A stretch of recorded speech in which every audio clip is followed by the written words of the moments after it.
Hello friends, welcome to the first YouTube video of FinGeek Hitesh. I'm Hitesh Surana and I'll be presenting on the topic arbitrage in the Indian stock markets. The contents of this presentation are concept of stock market and arbitrage, traditional arbitrage pricing and traditional arbitrage trading, which is intraday trading in NSE and BSE, arbitrage trading in partly paid shares, which is a newer form of arbitrage trading in India, process of arbitrage trade in the newer form, real life example with Reliance Industries shares, risks involved in this newer method of arbitrage trading, and the variety of options involved in arbitrage trading. So let's get started. So what is the concept of stock market and arbitrage? So what is stock markets? They are markets for securities. Listed securities can be bought and sold in the stock markets. In India, there are two main stock markets, Bombay Stock Exchange, BSE, and National Stock Exchange, NSE. So these stock markets are the avenues to earn high rates of returns by taking high risk. Now, we'll see the concept of arbitrage. So arbitrage involves the process of identifying price difference in two securities in the same market or the same security in two different markets and making profits from the price difference. The profit is limited to the price differential and the risk is also low. So let's do one thing. Let's mix both these concepts. So we have stock markets and arbitrage. By mixing them, what do we get?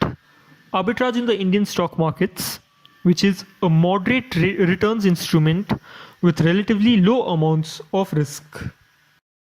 Now let us go to the traditional arbitrage trading. So what happens in traditional arbitrage trading? So there's one security which is listed on both NSE and BSE.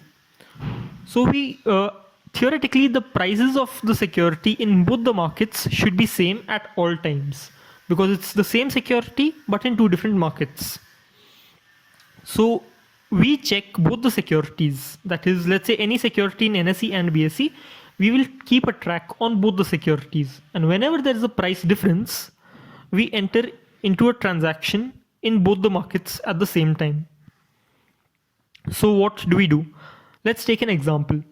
I'll take a real life example of Suzlon shares, Suzlon Energy shares.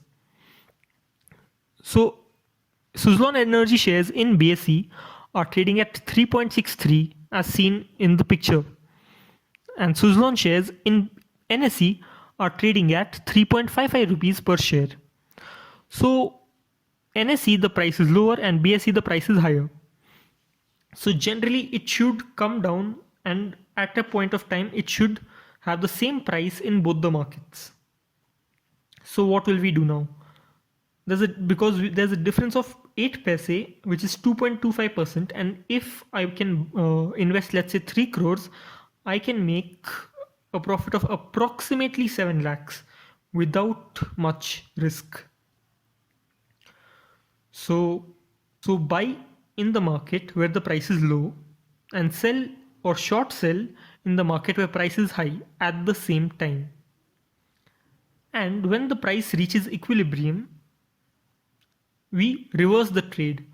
So in BSE, where we had sold earlier, we will buy back the stock now, and in NSE, where we had bought the stock, we will sell the stock now when the price comes to an equilibrium, when the price is almost same in both the markets, let's say a 1 paisa difference, which can be favorable or adverse. So when we do that, we will make a profit either in both the markets or a high profit in one market and a small loss in the other market. Net, we will be gaining 8 paise per set. So let us go to the newer method of arbitrage trading, which is arbitrage trading in partly paid up shares and fully paid up shares. So how does this happen? In the older method or in the traditional method, there was one security, but in the newer method, there are two securities where the price movement is almost same. Suppose there's one security which moves up by 10 paise, or let's say 10 rupees. The other security also will move up by 10 rupees. So let me give you an example. RIL shares, that is Reliance Industries Limited shares, and RIL PP shares, that is Reliance Industries Limited, partly paid up shares. So Reliance Industries shares, right now if I purchase, I'll have one share. Even after 2 years, I will continue to have one share. But Reliance Industries partly paid up share, if I purchase now, I will have to pay the current market price. In May 21, I will have to pay 314.25 rupees.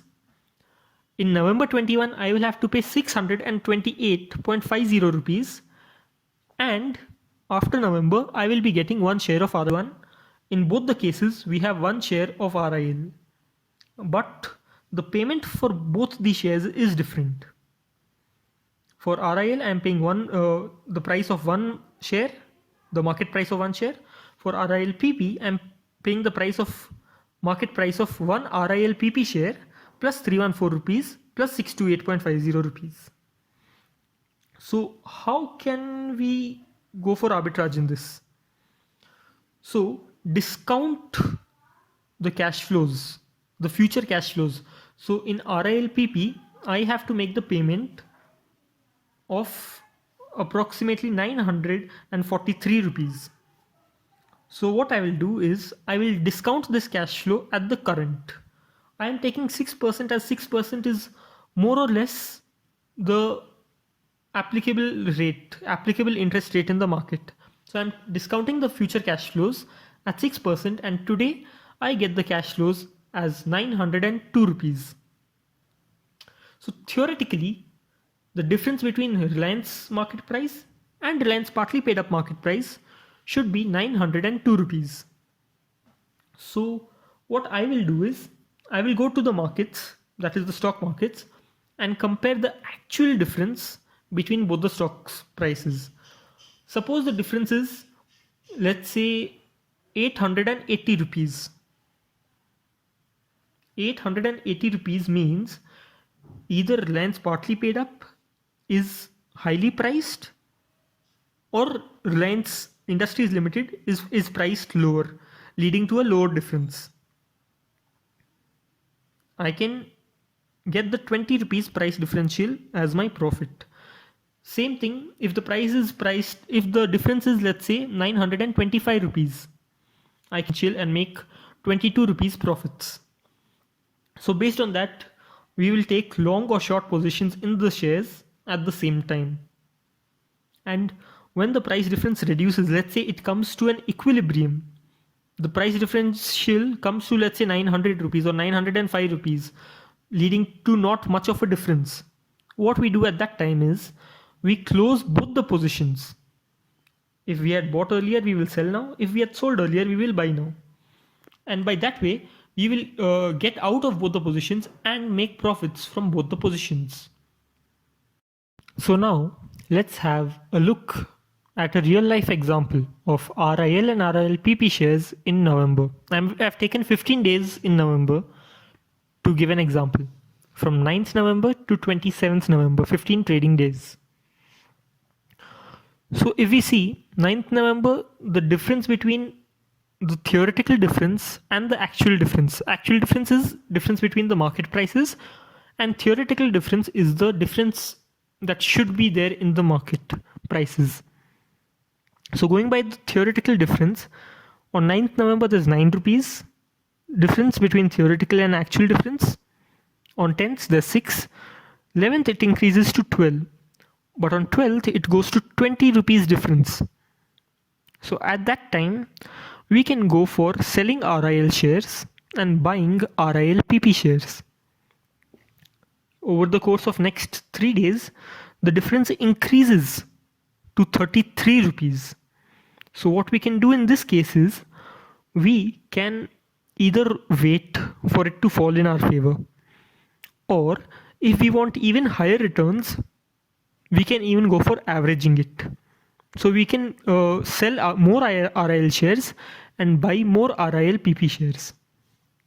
Going ahead 2 days, that is on 19th, the price difference comes down to 10 rupees. That is, theoretical difference should be 898 rupees, but the actual difference is 888 rupees. There's a difference of only 10 rupees now. Thereby, I can make a profit by exiting from those positions. That is by buying RIL shares and selling RIL PP shares. So I'm making a profit of 10 rupees if I do not average, and if I average up to 23 rupees, depending on the average ratio. So that is one example. On the next day itself, the price differential was 28 rupees. I can go for the same strategy. That is on 20th November, I can sell RIL shares, buy RIL PP shares, and on the next trading day, that is 23rd November, I can exit from both the positions by buying RIL shares and selling RIL PP shares, making a gain of 19 rupees in just 3 days. And it's not just 19 rupees, it is 19 rupees per set. So the more you invest, the more gain you can get. If you are not clear, I recommend you to see the video, pause the video, go back 20 seconds, or let's say go back 1 minute and see the entire process again, more clarity regarding the arbitrage process in the real life. So now we'll be going ahead with the next concept, that is risk in this method of arbitrage. So what are the risks? So first and foremost, there are transaction costs. So what are the transaction costs? These are the brokerage, securities transaction tax, GST, and other charges which we have to pay when we trade in the stock markets. So this can eat a good amount of our profits. So we should be careful that we check how much transaction cost comes, or what would be the transaction cost per set, and then set a basic limit that if I get this much price difference, let's say 10 rupees price difference, only then will I go for this arbitrage. Another risk is that, as in the first example, the profit of 10 to 23 rupees came in 9 days. Next, declaration of dividend. Suppose RIL or Reliance declares dividend. The RIL fully paid shares will get 100% of whatever has been declared per share, but RIL PP shares will get only 25% of the declared amount. So that can lead to a price difference which may not get accounted. Next is cannot short sell RIL PP. So you can short sell Reliance shares but not partly paid up shares. That is a market restriction, so that you can go ahead with that if you go for multiple days transactions. Another major risk is risk of RIL value falling. So if the Reliance Industries shares, the price of the share, both RIL and RIL PP both start falling. So if you're holding the stocks, then you are at a chance of losing out on capital gains. You might make capital losses. And the barrier of upper circuit and lower circuit is another major risk. So what happens in this is both the companies have a 10%, that is they can go 10% up or 10% down in a particular day. But 10% for Reliance means approximately 200 points or 200 rupees, and 10% for Reliance partly paid up means approximately 1100 or 110 rupees only. So 1100 into 10%. So that's another risk. So coming down to the options available, we can go for RIL, Aditya Birla, Tata Steel, and a few other smaller companies as mentioned on the screen. So this is the end of my PPT, and here's the bibliography taking data from NSE, Zerodha, Money Control, and Investopedia. And thank you. I'll sign off for today. Hitesh Surana. Like, share, and subscribe for more videos.